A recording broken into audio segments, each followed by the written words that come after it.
2002 से तकरीबन ये काम कर रहा हूँ। ठीक है। इसके बाद मैं सऊदी अरब में भी तकरीबन 4 साल मैं काम करके आया हूँ। सबसे पहले मैं उसका फॉल्ट चेक करता हूँ, इसमें मसला क्या है, तो उस मसले के हिसाब से वो जो उस काम के लिए जो चीज़ दरकार है ना, ठीक है, वो मैंने इधर मेंशन की हुई है। आप ऑटो इलेक्ट्रिशियन भी हैं, तो इसका नेगेटिव और पॉजिटिव का कैसे पता लगता है आपको? वो मैंने खुद के लिए एक औजार बनाया है जिसकी वजह से मुझे पता चल जाता है ये वाला नेगेटिव है और ये वाला पॉजिटिव है। बस अल्लाह की अता है ये, वो मैंने हिम्मत की और उन्होंने सब्र दिया।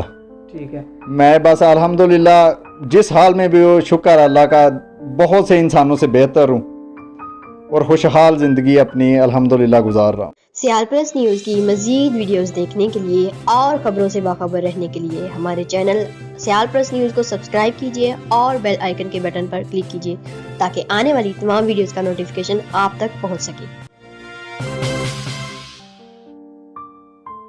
अस्सलाम वालेकुम नाज़रीन, मैं हूं आपका मेज़बान दानिश मलिक, आपकी खिदमत में हाजिर हैं और आप देख रहे हैं सियाल प्लस न्यूज़।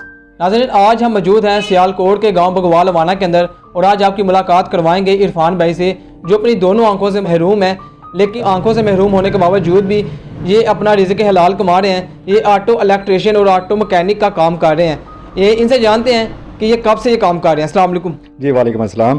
कैसे हैं? ठीक ठाक है जी, अल्लाह का करम अल्हम्दुलिल्लाह। इरफान भाई, मुझे बताइएगा कि आंखों से आप महरूम हैं, तो ये कब से काम कर रहे हैं ऑटो इलेक्ट्रिशियन और ऑटो मैकेनिक का? जी, मैं अल्हम्दुलिल्लाह जब आंखें मेरी ठीक थी तब भी मैं काम करता था और आंखें जाने के बाद भी मैं कर रहा हूँ। कितने अरसे से काम कर रहे हैं? मैं 2002 से तकरीबन ये काम कर रहा हूँ। ठीक है। इसके बाद मैं सऊदी अरब में भी तकरीबन 4 साल मैं काम करके आया हूँ। ठीक है। तो हमने सुना है कि जो सऊदीया वाले जो आपके कस्टमर थे वो अभी तक आपको याद करते हैं? जी, वो अभी तक कॉल्स भी करते हैं। अच्छा। तो वो बात भी करते हैं। कुछ ऐसे वहाँ पे जो शागिर्द थे, ठीक है, वो वहाँ से भी कॉल करके पूछते हैं ये काम फलां कैसा है और कैसे होगा। ठीक है। मुझे बताइएगा कि अब तक कितने लड़कों को ट्रेन कर चुके हैं आप? वो तकरीबन 5-6 हैं जो सऊदीया में और इधर पाकिस्तान में भी हैं जिनको मैं ट्रेन कर चुका हूँ और मौजूदा भी 1-2 है जो काम सीख रहा है अभी। ठीक है। तो मुझे बताइएगा, आप ऑटो इलेक्ट्रिशियन भी हैं, तो इसका नेगेटिव और पॉजिटिव का कैसे पता लगता है आपको?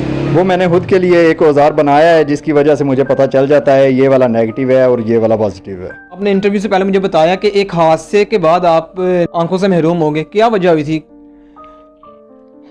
वो किसी पे एतमाद और किसी के वफा का नतीजा है जो मैं ये भुगत रहा हूँ। किसकी वफा का नतीजा है? वो मेरी बीवी की, जिसने मुझे मेरी जान लेने की गर्ज से मुझे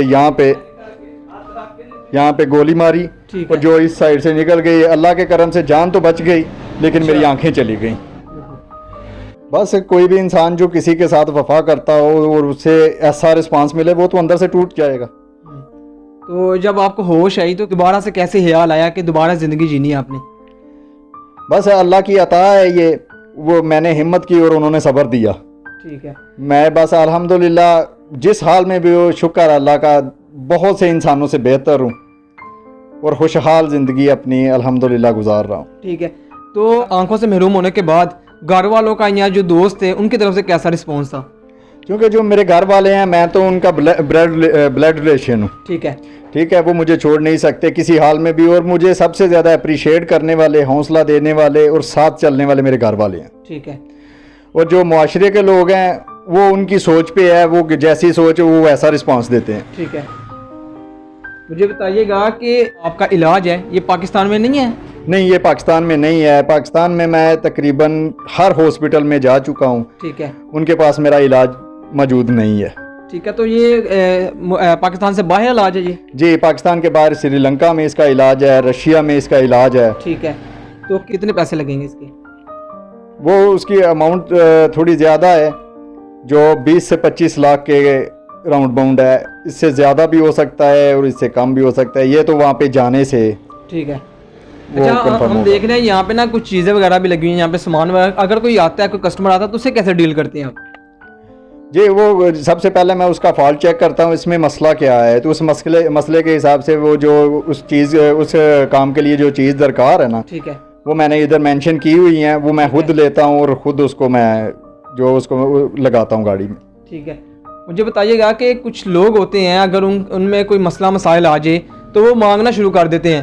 तो आप अपनी आंखों से महरूम हैं, लेकिन फिर भी आप हिम्मत नहीं आपने छोड़ी है। क्या मैसेज देना चाहते हैं उन लोगों को जो मांगते हैं लोग?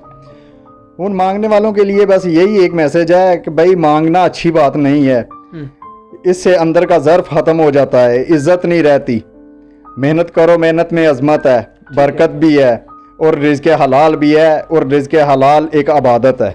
ठीक है, जो लोग मांगते हैं वो इसे इबादत से महरूम हो जाते हैं। ठीक है। नाज़रीन, हमारे साथ मौजूद थे मोहम्मद इरफान, जो कि सियालकोट के गांव बगवाल वाना से जिनका ताल्लुक है। दोनों आंखों से महरूम है, लेकिन महरूम होने के बावजूद भी ये अपना रिज़्क़ हलाल कमा रहे हैं। और जो इनका इलाज है वो पाकिस्तान में नहीं है, वो पाकिस्तान से बाहर है और काफ़ी कॉस्टली है। हमारी स्क्रीन पे इनका नंबर चल रहा है, जो इनसे रब्ता करना चाहता है वो इनसे रब्ता कर सकता है। और इसी के साथ अपने मेज़बान दानिश मलिक को इजाज़त दीजिए। देखते रहिए सियाल प्लस न्यूज़। अल्लाह हाफिज़।